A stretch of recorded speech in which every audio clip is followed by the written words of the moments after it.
segala bentuk kendala regulasi harus kita sederhanakan. Harus kita potong, harus kita pangkas. Pemerintah akan mengajak DPR untuk menerbitkan 2 undang-undang besar. Yang pertama, Undang-Undang Cipta Lapangan Kerja. Yang kedua, Undang-Undang Pemberdayaan UMKM. Masing-masing undang-undang tersebut akan menjadi Omnibus Law.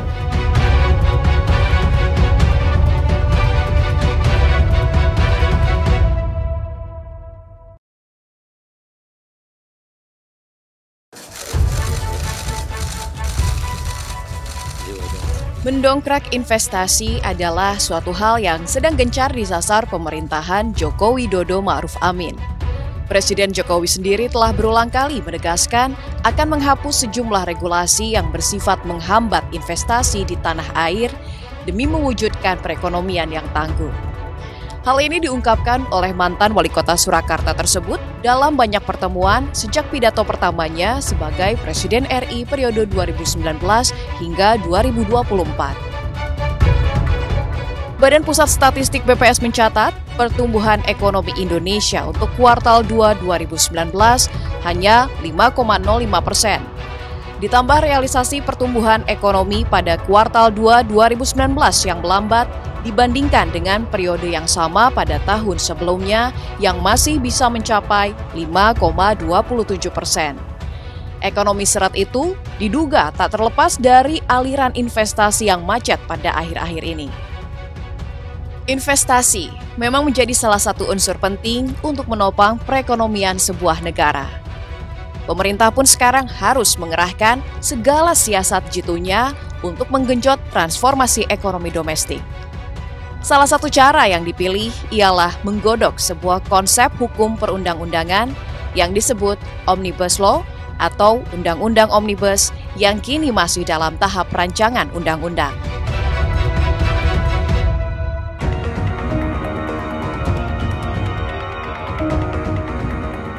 Omnibus Law merupakan sebuah perundang-undangan yang mengandung lebih dari satu muatan pengaturan.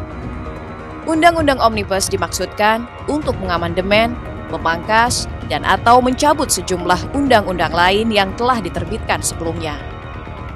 Bagi Indonesia yang mengaplikasikan sistem hukum sipil atau civil law, Undang-Undang Omnibus akan menjadi barang baru. Sejatinya di tanah air belum ada peraturan yang mengatur begitu banyak sisi. Undang-Undang Omnibus dimaksudkan untuk menampingkan regulasi dari segi jumlah.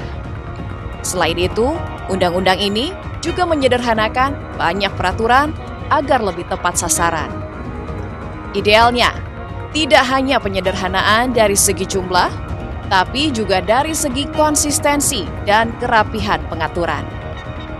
Nantinya, pemerintah tak lagi mengacu undang-undang yang telah ditetapkan di masa lalu, karena dianggap terlalu kaku dan berbelit-belit. Hal ini menghambat kedatangan investor yang sejatinya bisa menciptakan lapangan pekerjaan dan meningkatkan laju pertumbuhan ekonomi Indonesia.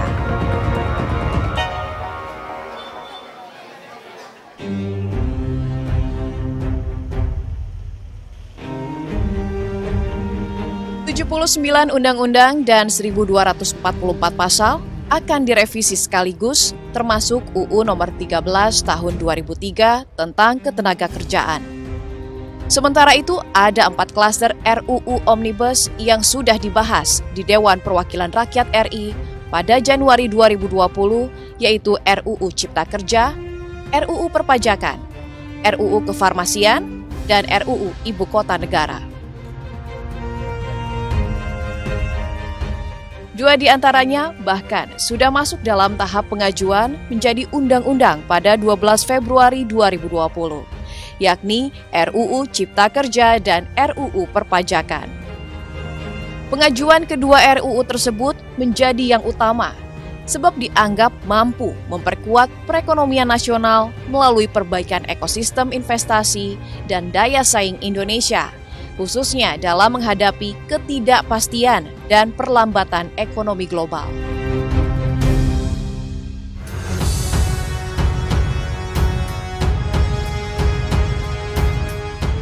Presiden bahkan menargetkan pengajuan kedua RUU tersebut di DPR RI rampung dalam kurun waktu maksimal 100 hari atau sekitar April 2020. Terhitung sejak diserahkannya surat Presiden Surpres tersebut pada 12 Februari. Namun sejak COVID-19 ditetapkan sebagai pandemi dan adanya pemberlakuan pembatasan sosial berskala besar PSBB di DKI Jakarta, Badan Legislasi DPR RI dan pemerintah memutuskan untuk menunda sementara pembahasan Omnibus Law. Barulah pada 20 April, DPR RI menggelar rapat dengar pendapat umum RDPU mengenai RUU Cipta Kerja. Menurut Ketua Balik DPR RI Supratman Andi Aktas, pemerintah memang meminta pembahasan RUU Cipta Kerja dipercepat. Meski demikian, DPR RI mengaku tidak ingin terburu-buru. Pemerintah memang minta untuk dipercepat ya, tapi buat kita kan tidak boleh ada batasan waktu bagi DPR. Karena Omnibus Law ini kan merombak sebuah sistem dari sisi perizinan ya, dan membahas 73 undang-undang sektoral. Jadi saya pikir soal waktu itu sangat relatif. Tapi intinya kita tidak dalam posisi menentukan batas waktu, karena itu sangat riskan kalau kita tentukan batas waktunya. Karena kan tergantung urgensi materi yang akan kita bahas.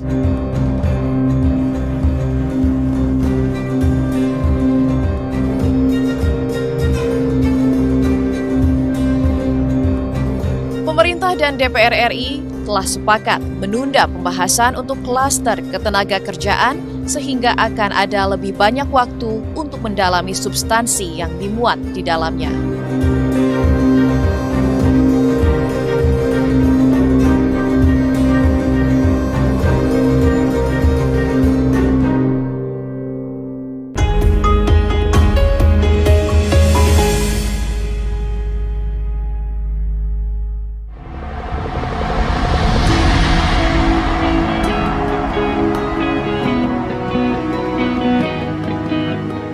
Pemerintah bersama DPR terus berupaya mengembangkan sistem hukum yang kondusif, antara lain dengan menyingkronkan berbagai undang-undang melalui satu undang-undang saja, satu Omnibus Law. Rancangan Undang-Undang Cipta Kerja.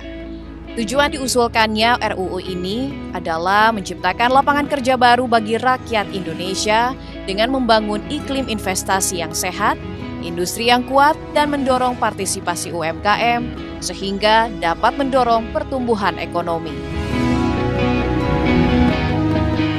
Seperti yang dikemukakan Ketua Satgas Omnibus Law yang juga Ketua Kamar Dagang dan Industri Indonesia, Rosan Roslani. RUU ini adalah suatu reformasi struktural yang memang kita harus lakukan dari sejak dulu ya, karena negara-negara lain pun sudah melakukan ini. Dan memang RUU ini bukan jawaban semuanya ada di sini 100% gitu, tapi memang ada hal-hal lain tentunya yang perlu kita perbaiki ya.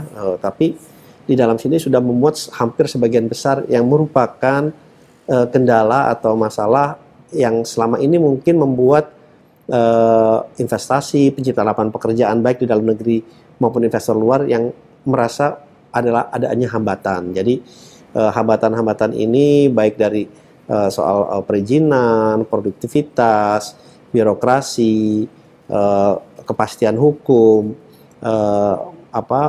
masalah lain-lainnya itu insya Allah dengan adanya Omnibus Law ini bisa membantu mendorong investasi yang masuk dan juga penciptaan lapangan pekerjaan. Karena kembali lagi PR kita yang utama adalah bagaimana kita menciptakan lapangan pekerjaan di tengah apalagi di tengah kondisi COVID-19 ini yang kelihatannya masih berkepanjangan.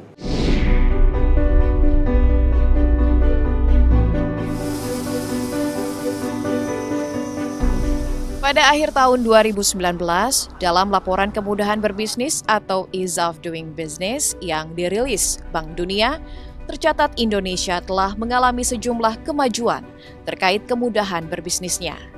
Perbaikan tersebut tergambar dalam 5 indikator yang mencakup kemudahan berbisnis, mendapatkan listrik, pembayaran pajak, perdagangan lalu lintas, dan penegakan kontrak. Kendati demikian, posisi Indonesia dalam kemudahan berbisnis stagnan di peringkat 73 dengan skor yang diperoleh sebesar 69,6 atau peringkat kelima terendah di ASEAN. Memang selama ini kita hyper regulation. Terlalu banyak regulasi yang dibuat pada tingkat pusat, tingkat daerah. Hampir 45.000 regulasi. Nah, persoalannya regulasi ini kalau dia saling mendukung tidak ada persoalan. Tapi ini ada sebagian regulasi saling mengunci, bahkan menghambat. Nah, yang kedua adalah tingkat competitiveness kita. Jauh dibandingkan beberapa negara tetangga.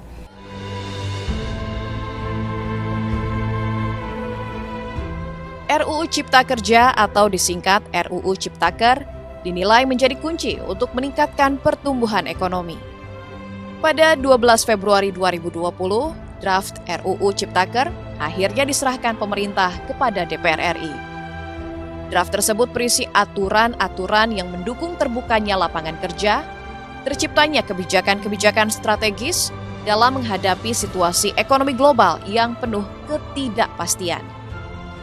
Draft yang direncanakan akan merevisi 79 undang-undang dan terdiri dari 15 bab dan 174 pasal itu meliputi 11 klaster, yaitu klaster penyederhanaan perizinan usaha, persyaratan investasi, ketenaga kerjaan, kemudahan pemberdayaan dan perlindungan UMKM, kemudahan berusaha, dukungan riset dan inovasi, administrasi pemerintahan, pengenaan sanksi, pengadaan lahan, investasi dan proyek pemerintah, serta kawasan ekonomi.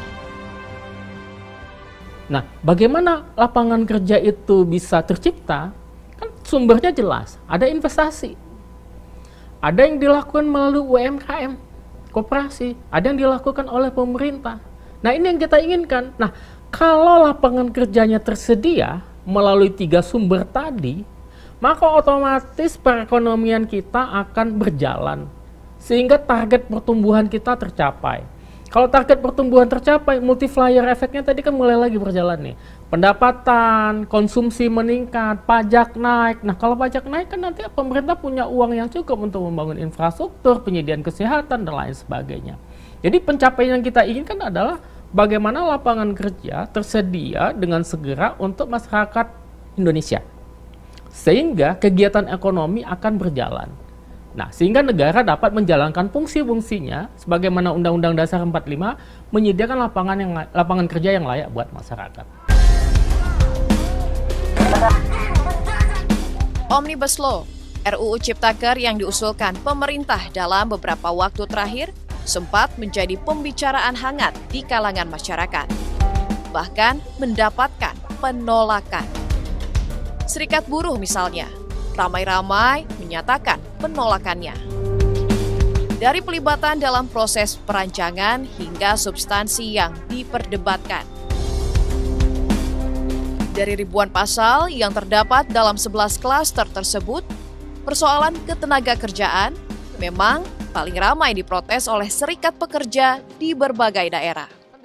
6 alasan itu adalah menghapus upah minimum, yang kedua mengurangi nilai pesangon, yang ketiga adalah mempermudah TKA unskilled workers, buruh kasar masuk, yang keempat adalah outsourcing seumur hidup, yang kelima adalah karyawan kontrak seumur hidup, dan yang keenam adalah sanksi pidana yang dihapuskan terhadap pengusaha yang melanggar aturan. Itu ada 6 alasan ya, belakangan kami menyebutnya 9 alasan.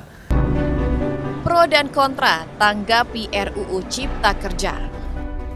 Tak hanya substansi ketenaga kerjaan, persoalan investasi pun turut mendapat masukan. Nah, seharusnya Omnibus Law fokusnya kepada perizinan saja gitu. Kemudian jangan dicampur dengan klaster-klaster lainnya sehingga tidak menjadi fokus. Nah, itu kan artinya masalah di situ. Kemudian spesifik di perizinan di mana ternyata permasalahan utama daya saing kita, termasuk juga dalam rezim perizinan, itu adalah masalah korupsi. Dan ini yang menjadi masalah nomor satu, sehingga investasi masuk ke Indonesia itu cenderung boros, karena biaya untuk silumannya itu relatif cukup mahal. Nah, kalau kita ingin melakukan recovery ekonomi pasca krisis ya di tahun 2020 ini, maka yang harus diperbaiki adalah ya rezim perizinannya gitu. Jadi fokus saja ke situ. RUU Ciptaker dibuat tentu bukan untuk menampung keinginan segelintir kelompok. RUU ini pun dibuat bukan untuk menampung pasal-pasal titipan yang tidak relevan. RUU Ciptaker dibuat untuk menjadi solusi mengatasi hambatan kemajuan ekonomi.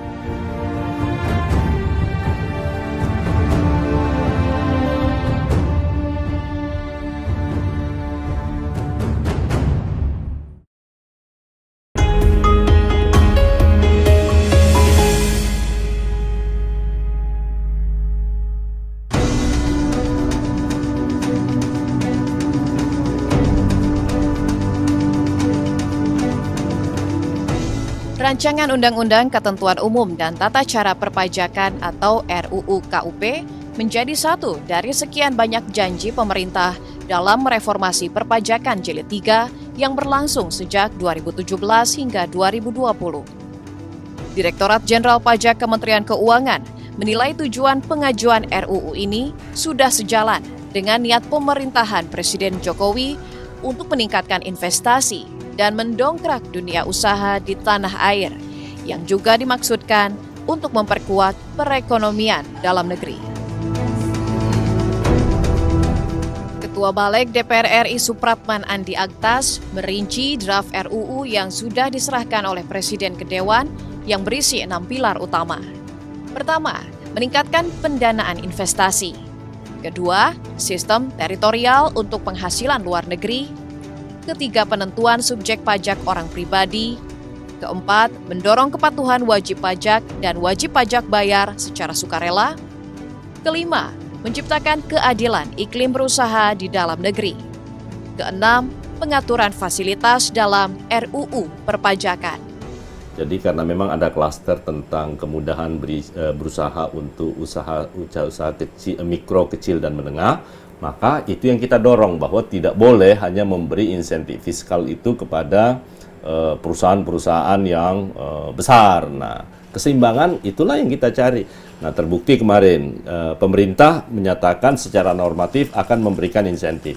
Kita di DPR, di anggota Panja, kita nggak mau kalau hanya sekedar norma seperti itu. Harus jelas, bahkan kita minta untuk sektor usaha mikro dan kecil untuk PPh-nya 0%. Supaya usaha mereka itu bisa bangkit kembali. Nah, kalau itu yang terjadi kan berarti semuanya everybody happy, walaupun happy dalam masa-masa sulit.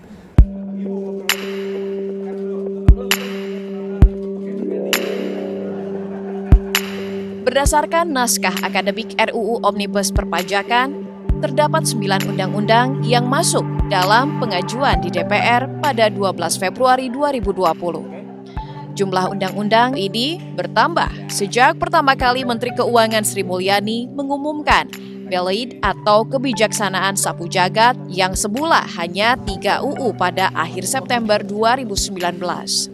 Pertambahan 6 undang-undang lainnya dilakukan pada November 2019. Adapun 9 undang-undang yang dirangkum dalam RUU Omnibus Perpajakan, antara lain Undang-Undang Ketentuan Umum dan Tata Cara Perpajakan KUP, Undang-Undang Pajak Penghasilan PPh, dan Undang-Undang Pajak Pertambahan Nilai PPN. RUU Omnibus Perpajakan memiliki 10 ruang lingkup materi muatan UU. Namun menurut pengamat ekonomi sekaligus Direktur Eksekutif Indef Tauhid Ahmad, beberapa pasal tersebut ada yang memantik perdebatan publik, khususnya di kalangan pengusaha. Di satu sisi, RUU Omnibus Perpajakan juga memberikan dampak positif pada perekonomian bangsa.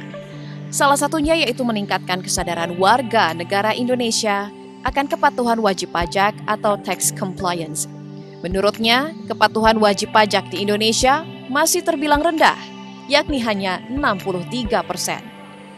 Dengan disahkannya RUU Omnibus Perpajakan, maka diharapkan bisa menaikkan angka tersebut. Sedangkan menurut Ketua Kadin Rosan Ruslani, regulasi perpajakan yang sudah selesai tersebut dapat memberikan dampak besar bagi masyarakat dan kalangan pengusaha.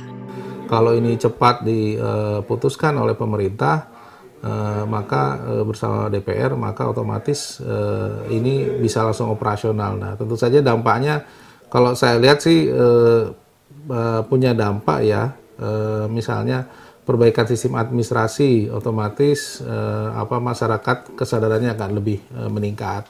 Kemudian pengusaha juga bisa mendapatkan modality yang cukup untuk restitusi pajak itu bisa dimanfaatkan kembali sebagai modal mereka, menjaga cash flow mereka. Saya kira itu dampaknya besar sekali. Relevansinya dari Omnibus Law ini justru dengan adanya COVID-19 ini menjadi lebih penting ya keberadaannya. Kenapa? Saya kasih gambaran sedikit. Menurut angka Kadin yang kami dapat dari asosiasi dan industri, yang dirumahkan dan PHK itu sudah lebih dari 6 juta. Kemudian kita lihat yang pengangguran terbuka kita ada 7 juta. Kemudian setiap tahunnya ada 2 juta angkatan kerja baru. Ditambah lagi ada 8 juta yang setengah menganggur. Ada lagi 24 juta yang pekerja paruh waktu. Jadi total itu sampai 50 juta lebih gitu. Nah, ini kalau kita tidak hati-hati, di satu saat ini justru makin banyak yang dirumahkan dari PHK, ini kan bisa menjadi suatu isu ke depannya. Nah, justru dengan adanya Omnibus Law yang sedang dalam pembahasan, kemudian nanti ada PP-nya, kita harapkan sudah bisa berjalan secara penuh di tahun depan. Jadi justru keberadaan Omnibus Law ini menjadi lebih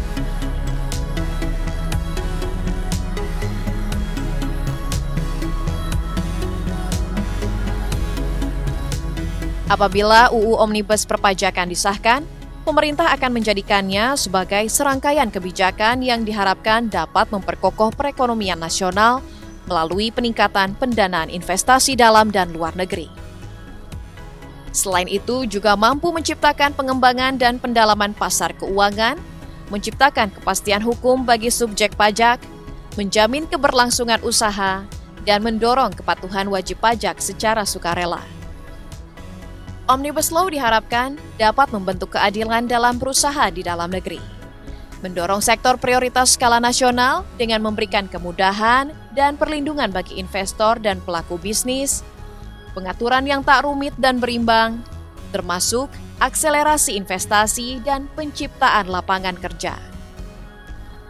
Pemerintah mengajak semua pihak mendukung kelahiran Undang-Undang Sapu Jagat, karena kebaikan yang dibawanya akan menjadi kunci menghadapi tantangan ekonomi ke depan demi kesejahteraan anak cucu insan Indonesia.